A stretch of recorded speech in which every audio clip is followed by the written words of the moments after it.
Back in the book segment tonight, Governor Scott Walker, Wisconsin, pretty much a lock to run for president on the Republican side. He joins Jeb Bush and most likely Mitt Romney, who's apparently putting together his old campaign team.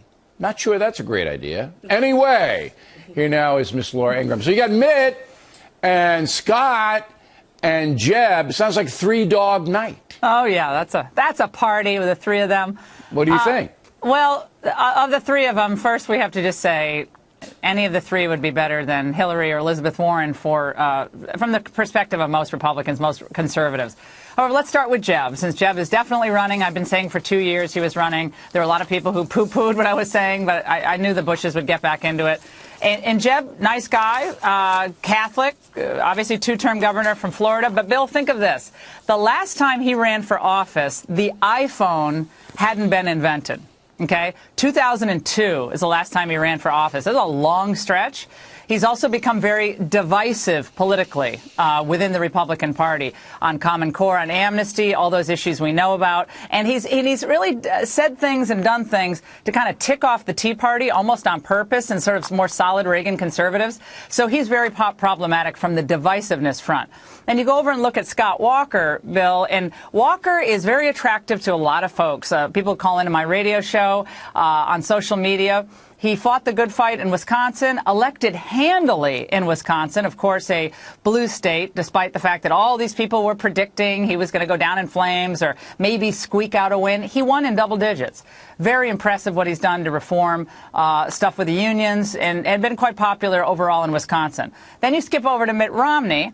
And, of course, Romney has been through this game before. I would hope he's learned a lot of lessons, what he did really well, like that first debate performance, and what maybe he didn't do well enough. So he could have learned some key lessons on that. And Romney, from what I gather, if he ever ran, he would run to the right of Jeb Bush, which is the only way he could. Of the three, who would you vote for if you had those three choices and you were in a caucus? If it was only three of them and it wasn't any of the other people? Caucusing, those are the three. Who would you pick? It'd probably be a tie between Romney and Walker. Well, I don't know. Well, it's a Walker or Romney. I'd pick you. I'll just say Romney because he's been through the grist mill before. Right. Now, I understand that you were you skiing with Romney. Is that right, over Christmas? I skied to Romney. You skied? Well, I went on a chairlift with him, but I didn't. I don't think I chairlift? Well, him and one of his sons. But in Utah? You're in the chairlift with Mitt, huh? Yeah, we invited you, but you were busy out I wasn't invited to the chairlift. Yeah, you were in St. I would have remembered that. Yeah. Okay, so why were you in the chairlift with Mitt Romney? Look, I was there. I knew he has a house there. We just had a very impromptu, casual lunch, and we talked about. Did he pay for the lunch? He made the lunch. He didn't just pay for the lunch. And what did you have? Cocoa and soup. What kind of soup? It was like a vegetable deal. Mm-hmm. Yeah, it was like a vegetable soup. And he made it? He made it? Wasn't it out of a can? No, it was homemade, Bill. This is really exciting. But he heated it up. And my daughter, Maria... Yeah, Maria was there, and we were just chit-chatting. He had about 100 grandkids running around. And, now, did he ask you your advice for the campaign while you were having your vegetable soup? We talked about family stuff. It was an off-the-record deal, so I can't go into it. But, look, he asked me first, what do you think? And I said the same stuff I say on this show, that it's time to unite the party, and whoever unites the party is going to be talk a little politics, but before the spoon hit your lips, you had to agree that it was off the record, right? Yeah. Okay.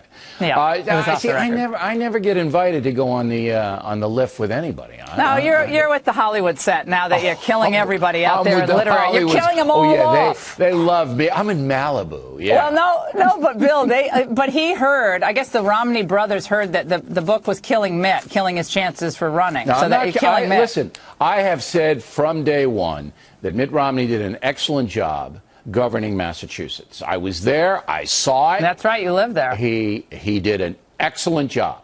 I think he blew the campaign against Barack Obama. Sandy had something to do with that. He didn't close.